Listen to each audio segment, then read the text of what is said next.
Hey everyone, sorry about the appearance here, I just got up an hour ago. Okay, an hour and a half ago.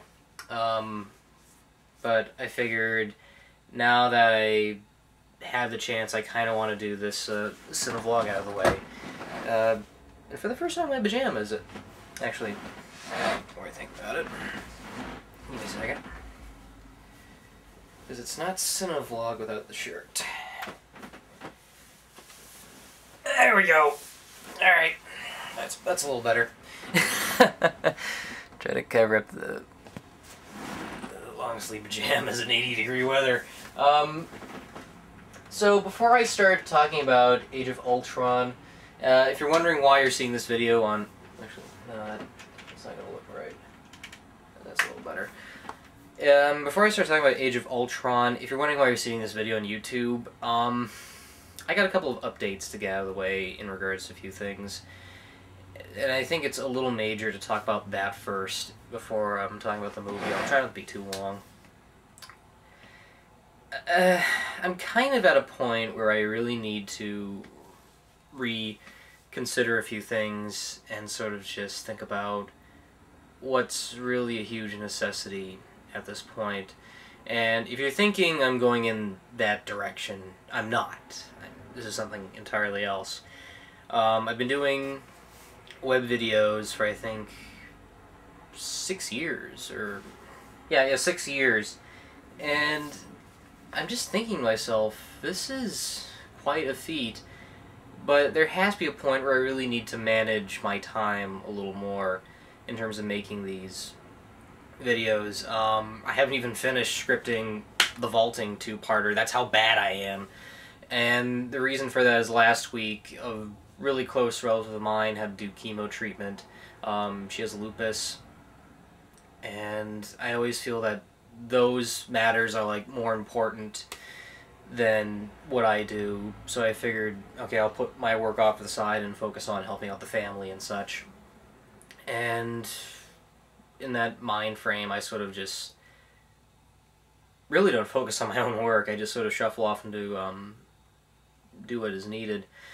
And so because of that, I'm gonna have to shelve Mel's Drive-In. I know a lot of viewers were really excited about it. They really want to see this return. As you can see, there's no promo. There's nothing planned. I didn't even work on the first episode, which is terrible. And I'm either gonna shelve it or push the debut episode a month back for June, and if it doesn't happen, it's probably shelved for when I consider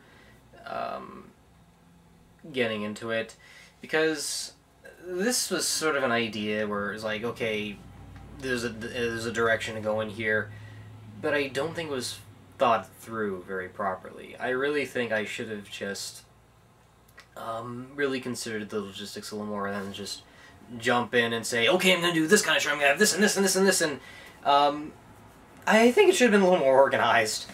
It's not like vaulting where I can just take a few weeks off and say, okay, I just had a really big episode, I had the Last Unicorn and everything, so I'm just going to wait a little so all the creative juices come back to my head. This was sort of something new, and it's like, do I really want to go in this direction where I keep making new things and just simply take up more of my time when I have other projects here and there? And I'll get to that in a moment. So I didn't want to pull the plug on anything, and I felt it was best just to put off the new podcast show a little more. If I do develop it and something comes out of it, I'll let you guys know. I think that's the smarter route of what I should have done. I should have just let you know when I was ready to do this kind of show. And I felt that that was just completely unfair of me, so I do apologize. I really, really do apologize. I don't mean to give your hopes up. Who knows, I might, in the future, reconsider it and actually do it, but for now, there's just other things in my mind that I need to get taken care of. As said, vaulting still needs to be scripted. It's the Doctor Who two-parter, and once I get that out of the way, Whether I feel I'm up for season 6, I'll let you know. I might take like a little break and go from there. Not a drastic one where it's like, I gotta do this episode, but I forgot the episode! That's kind of an idea of what it's been like doing the show.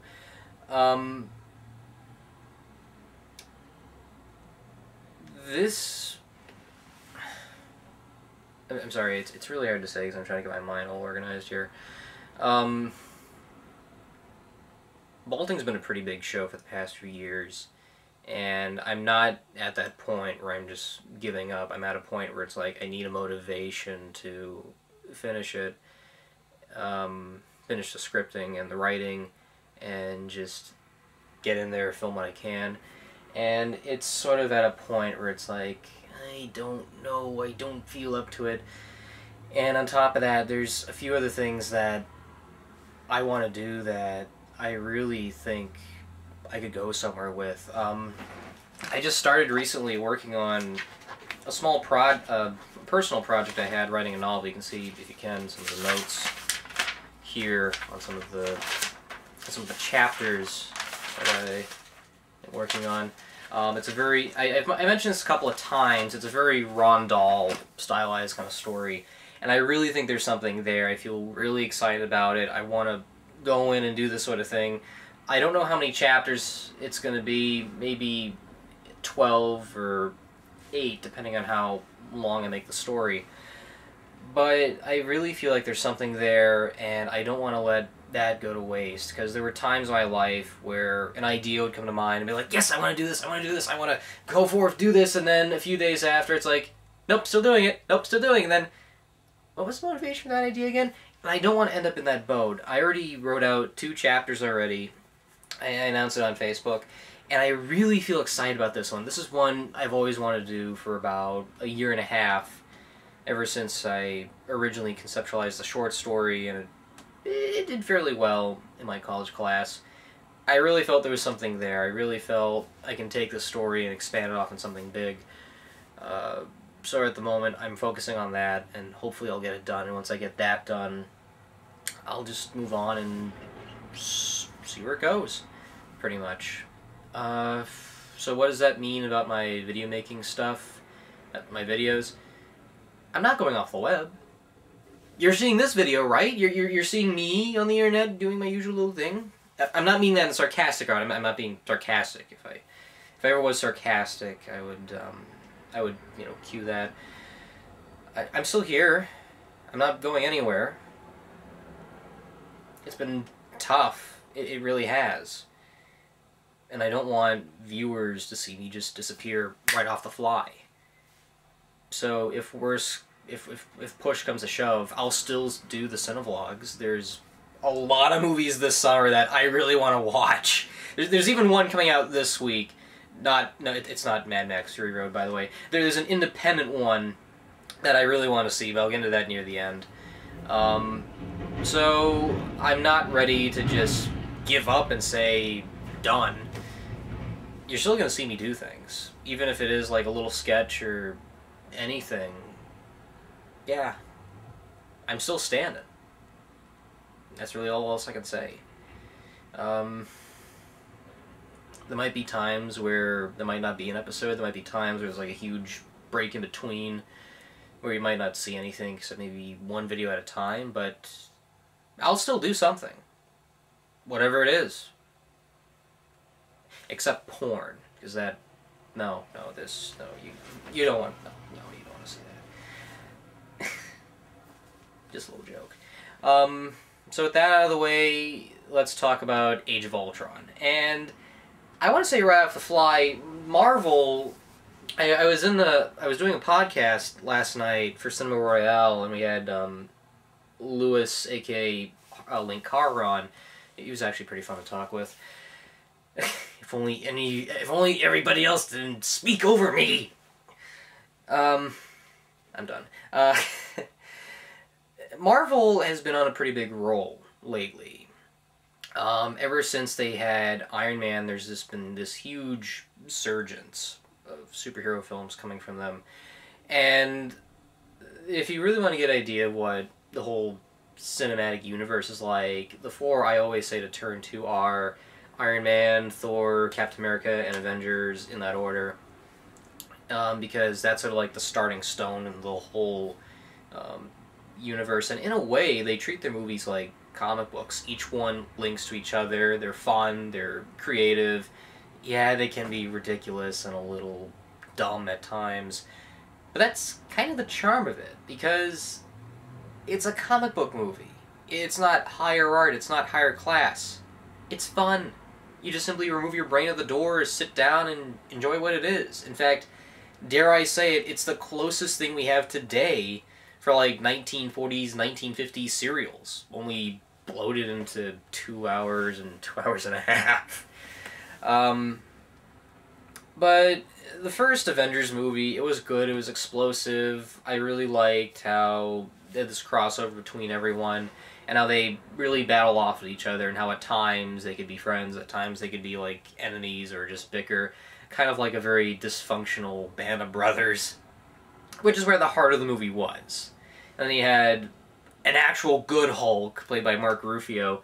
Though Edward Norton wasn't too bad, but Eric Bana's, you know, he kind of didn't leave that much of an impression. It's like Benicio del Toro with the Wolfman. It's like, he's great when he's angry, but when being sympathetic, it's like, the little quiver, the lip. A good actor, just could have been worse.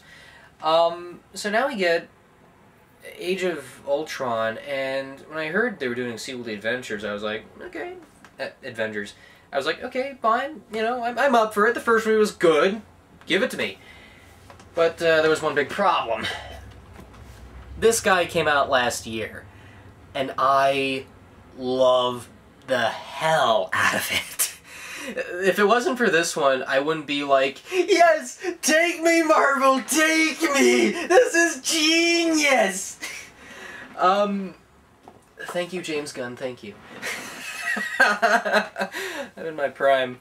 That was the only true movie out of the Marvel bunch where I actually felt like they really hit it. They got a concept that is crazy, but surprisingly works. They've got great characters, great action, a story that isn't too bad, but it's nice to understand in spots. And in a way, I felt really spoiled. I really felt spoiled, because this was like what I think Marvel should have been. I mean, it's not like the other films were bad or anything. They were pretty good. It's just Guardians really hit such a high mark and a high chord with viewers that it made me wonder, there's no way they're going to top that. Until Infinity Wars. Or Ant-Man. Because that actually I'm starting to warm up to a little more. But yeah, I've yacked everyone's ear off with Guardians. It's one of my all-time favorite films now. I think it's like maybe 10 or 15. I'll have to look at the list again that I made. But it just made me wonder, okay, Age of Ultron, it's got some ideas riding for it. Let's see how it does. It was good. Okay, maybe I should rephrase that, because I don't want people jumping on their keyboards just yet. Then again, depending on how many people are actually seeing this. It's weird, I get a lot of views, but no comments. Seriously, it's okay if you need something to say, just let me know. I appreciate it. Age of Ultron. This movie actually had a pretty solid idea. It had some very nice ideas, a very AI, artificial intelligence, wing to it, only if it was done better. Josh Whedon returns as the director. Whedon. It's buck teeth. Okay, they're not really buck teeth, they're just small, but no. This movie has a lot of great stuff. I'm going to say that right now. It has a lot of great stuff, but comparing it again to the first film and last year, it's sort of like, how else can Marvel really top itself? And the answer is none, until the other films try their stride. in Age of Ultron, I felt like, yeah, this is a good movie. This is the pre-Guardians era stylized kind of stuff. I mean, it was probably written around that time. And had Guardians not been made, it probably would have really exceeded my expectations a little bit more. Because definitely during the climax, it gets intense, and it really gets very risky. But at the same time, it really falls in the vicinity of a sequel where it's sort of doing the same thing in spots. You have the group, you know, getting together and having fun. You have Bruce Banner, of course, being like, I don't want to turn into this monster kind of ordeal. But they do a couple of extra new things, which are actually pretty nice. Especially a little bit at the end, which I almost teared up at. But I can't spoil it. There's more of Hawkeye. A lot more of him. He's actually a very useful character this time around. He's not like a little zombie or anything that's going around being brainwashed. Sorry. They do a lot of new stuff to keep it nice and fresh. But, as I said last night, I wouldn't go as far and say it's the mother of all masterpiece sequels. I'd say it's a pretty good follow-up. Like, if I had to rate it, I'd probably say maybe like somewhere between a 3 or 3.5 out of 4. I think 5 out of... I think 5... I think the rating system where it's like just 5 is overrated. I like going 1 to 4 because it's simplistic.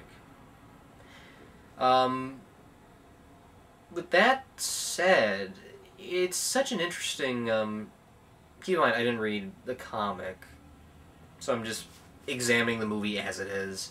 Because I know there's a couple of things I was told about, like Ant-Man created Ultron rather than Iron Man. And so the movie, it's Tony Stark and Bruce Banner. And it works. The way they pull it off, it actually does work. And the reasons why, again, I can't ruin, but you get a little bit of that motivation, but I kind of expected a little more of a motivation. It's more like he has this reason now for doing it, and then he starts building it. It's like, okay, but where's the motivation for it? Where's the driving force to create this being? Is it to one-up the security system or something? It's like, okay, I'm just want to create something just because. Just because. That's... Oh, wait a minute. Maybe it was because it was like, oh, because it mentioned, it's like, you know, it's an old project that we had, or maybe there's something I skipped over. But it seems like there are ideas for the sequel here. There is a really good villain. James Spader plays Ultron. And I loved it. I loved this villain. I really loved how he can be so sassy and have, like, all this personality to him while still have a really good menacing edge to him. I felt like, you know, this was a much more complex villain than Loki. And there's even a little bit of that backlash where at times he goes back and forth. He's like, I want to save the world, I want to destroy the world by saving the world, so the extinction of humanity, and blah, blah, blah, blah, blah.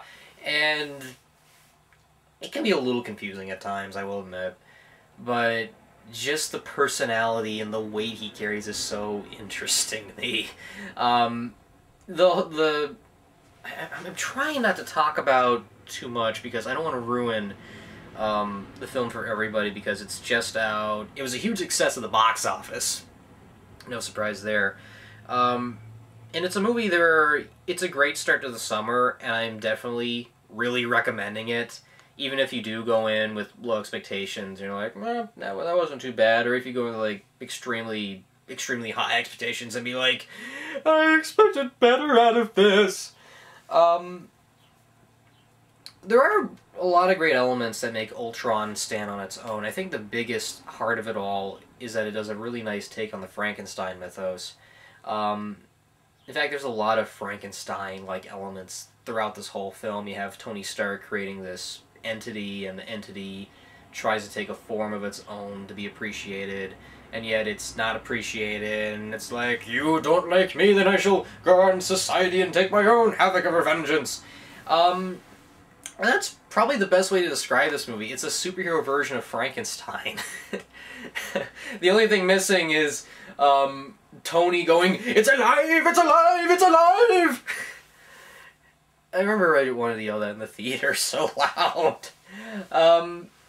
The second half, it gets a little Bride of Frankenstein in a way. I'm trying not to give too much away for those who haven't read the comic or have not seen this one. And it gets a little more interesting and philosophical about how we have the evolution of technology and how we can go for special. And it just... gadget, and this is a 20 questions, like a simple gadget like this where it goes all beep, beep, beep, beep, and is there for entertainment compared to something advanced where you can actually do a lot of things like call people, play games on it, surf the internet and stuff like that. Or play Mortal Kombat with a friend in Vietnam! There's no end to the possibilities! I love the cable guy. And in that respect, I think that's where the movie works a lot for me. It's not the characters. The characters, they're pretty much the same bunch, aside from, again, a couple of new additions here and there, especially with Hawkeye, which I was surprised. But I think the whole aspect that rule of thumb, that idea of technology being a bigger thing that keeps growing and growing and growing, and it's weird because I felt like there was a lot of Darwinisms in this movie, but it doesn't get too awkward to the point where it's like a little bizarre. The action scenes are actually pretty good. They really try to up the ante in this one with like a small, I want to say Chekhovian, a Russian city. I hope it's Russian. Or is it? No. The Korean is actually before that. They do a lot of creative things with the visuals this time. I love a lot of the special effects here.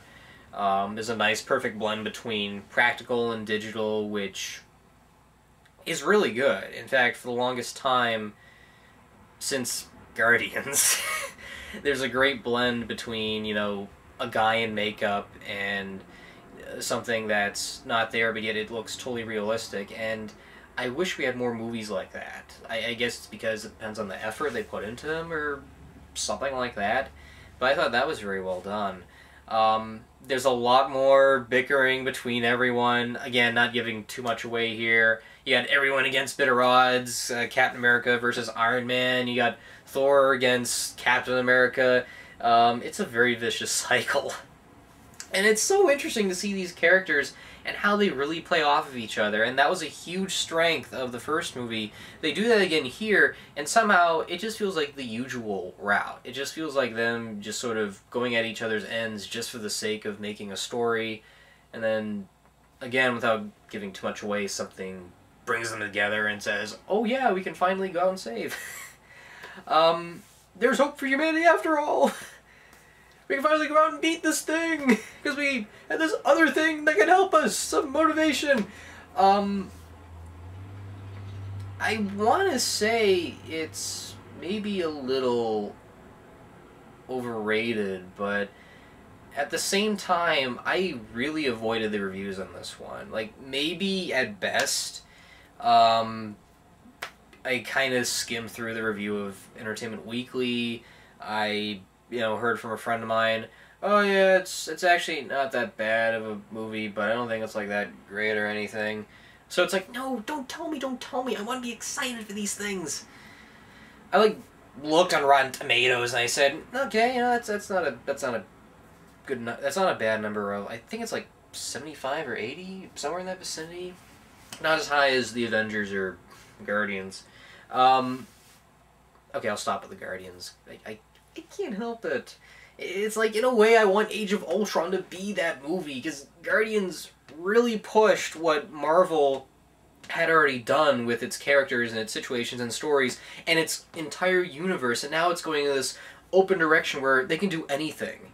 Like, I want to see what they can do with the Submariner, but no, apparently I just found out this morning that there's a lot of red tape on, like, many scripted versions or who owns it, or I think Marvel now owns it. They're just trying to get through, like, all the red tape and copyrights over who can really make it, or something to that extent.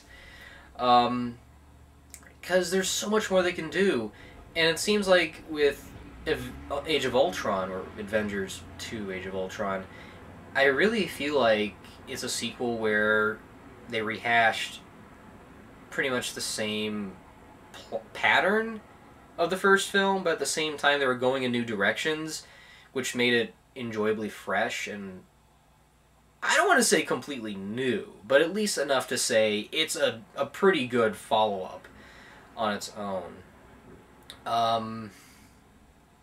To best describe it, it's like starting off with Wrath of Khan and then going into Voyage Home. Voyage Home, for me, is like...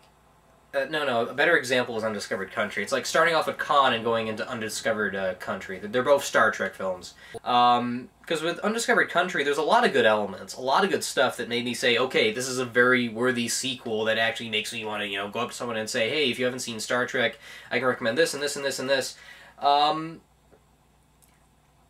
Age of Ultron, I think, falls a little close to that realm. It's like, it's a great, serviceable film. It's got a lot of good elements that make me want to say, yes, you can watch this. It's actually explosive to the point where it's on par with the first one. But it's not the kind of movie where I can just simply say, so much better than the first one! Oh my god, so many improvements! And there are improvements. I will admit, you see a lot more characters, you get a lot more into their psyche. I think there's like a whole section where someone messes with their minds, and they see like these weird visions of like their own past lives, and you see their fears and stuff, and it's really kind of cool.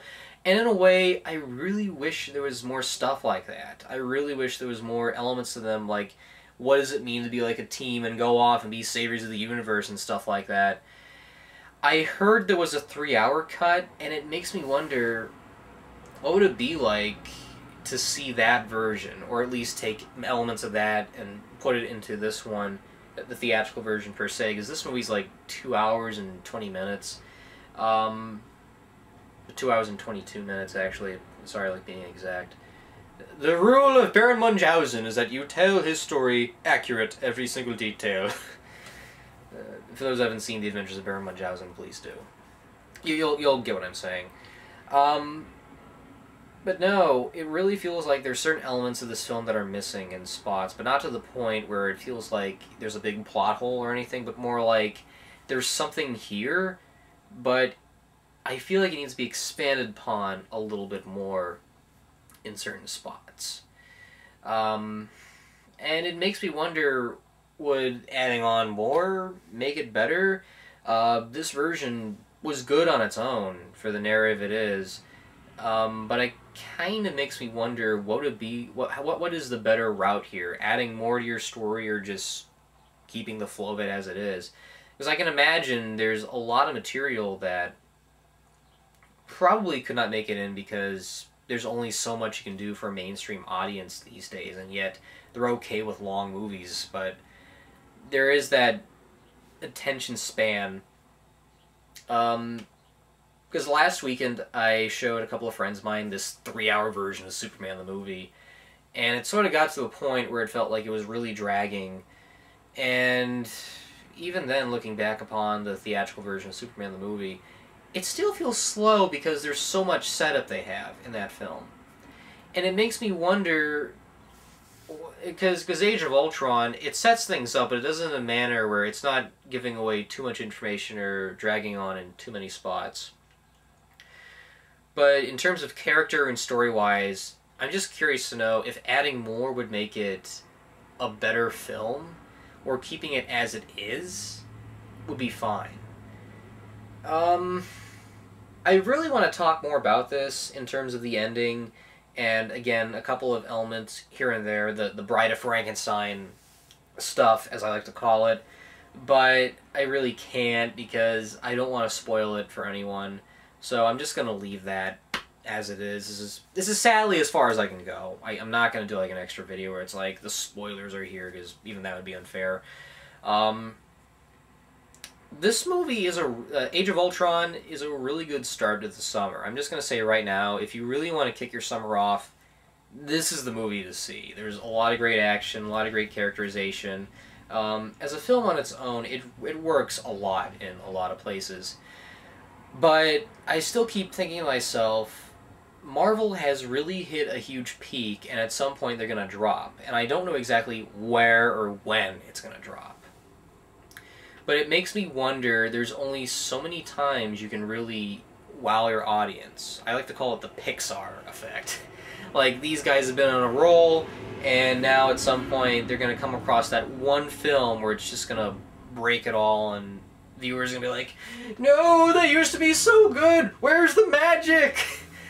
And I think the problem is that there's only so many comic book characters that can have like a really good transition from panel to film. And, you know, again, it's always a risk because if you put it in the right hands, they can actually take it and go somewhere with it. And Age of Ultron, I think, was handled very, very good, but comparing it to the first film and all the other Marvel films before that, it makes me wonder just how far they can go at this point to really impress their audience. Because now we got DC Comics that's trying to catch up with Batman vs. Superman, and who knows how that's going to be. Then again, Zack Snyder is going to direct it, so it's probably going to be the same kind of tone where it's all serious and all psychological and stuff, but there's no fun edge to it. Then again, I'm still curious to see it. I'm not saying it's going to be bad on the fly. I'm just saying it could be good, it could be bad. I'm curious. But Age of Ultron, it's really making me question whether Marvel film still has standing legs. And this movie is proof of it. Again, there's a couple elements here and there where they're building to like the big crossover that they're going to do at some point. Again, the Infinity Wars, which are going to be in 2 parts. So it makes me wonder... Actually, the more I think about it, last year we had The Amazing Spider-Man 2, and Sony was trying to do like this giant, epic franchise. And that movie alone felt like it was the studio version. Like they were hinting on these different ideas that they were going to do. And Age of Ultron does that, but better. I think that's probably the better. I think that's a more. I think that's the right way to put it. It's sort of what the studio expects in terms of making a franchise, but it's better because it's not like very eluding in many cases. It's obviously going to go with the whole Infinity Wars thing. They mentioned the 6 stones and all that such, so it's obvious they're building to this big giant crossover, which I'm really excited to see, by the way, especially after that little post-credit before the end credits, which, by the way, there is no extra scene after the post-credit. I'll go to that afterwards. So it feels like they're setting up for something even larger, like an Empire Strikes Back kind of thing, where they have a story and they have this whole other conclusion they're going to complete it off with. And I'm curious just to see how they're going to really outdo themselves. And it's either going to work, or it's just going to be like, eh. But I wouldn't say Age of Ultron is a bad sequel. I wouldn't say it's a masterpiece by any means, but I'd say it's a really good kickoff for the summer. I think that's the best way to put it. It's pretty much the Superman 2 of the bunch. It's a great entry. Well, the Richard Donner cut, minus the fan nitpicks. Okay, bad example. It's the Dream Warriors of this series. It's awesome in spots. It's a little, dumb, but it's the typical Marvel kind of wing. You take it for what it is and you expect it.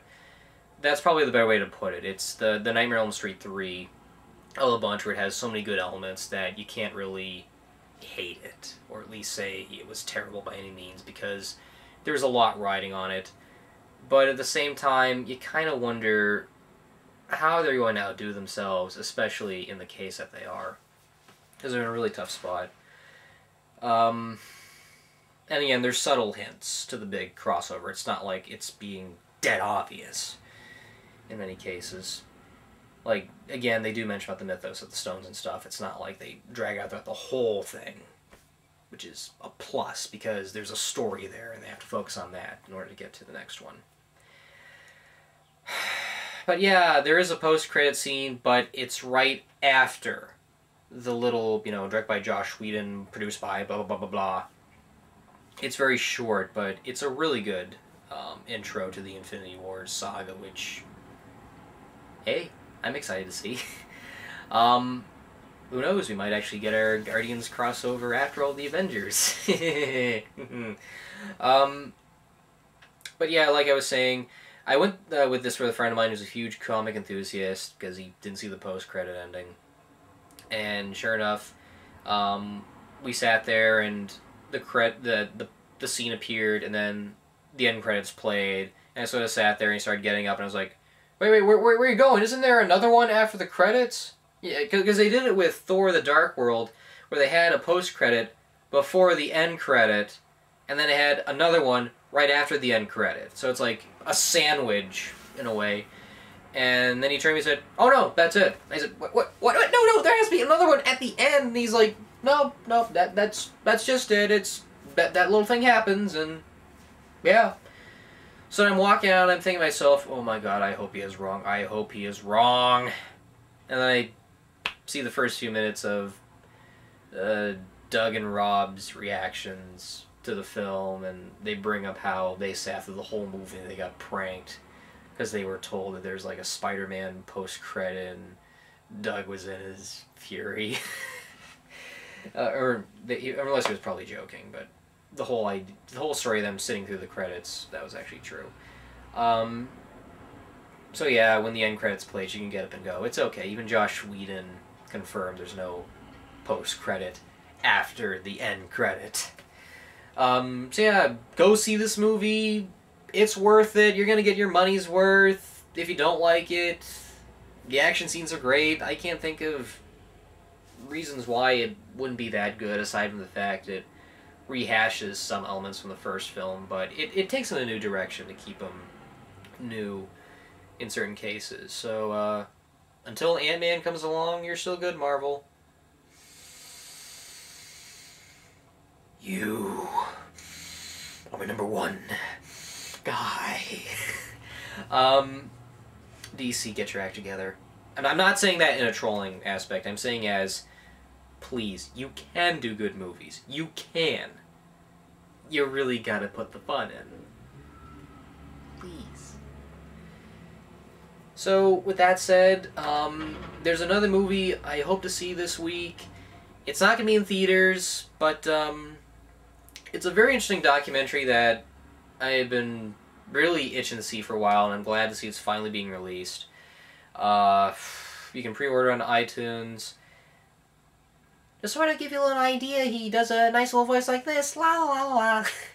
And that's as far as I'm going there, but you can probably tell what it is. And for those who don't, shame on you. Shame on you. We grew up on this show in our childhood. You should know what it is. So I'm going to leave it at that, and with that said, let the summer vlogs be... Yeah. Take two. Let the summer cinevlogs begin. Later, guys. Theme song! This is the theme song for the Kara! Yeah! Theme song! This is the theme song for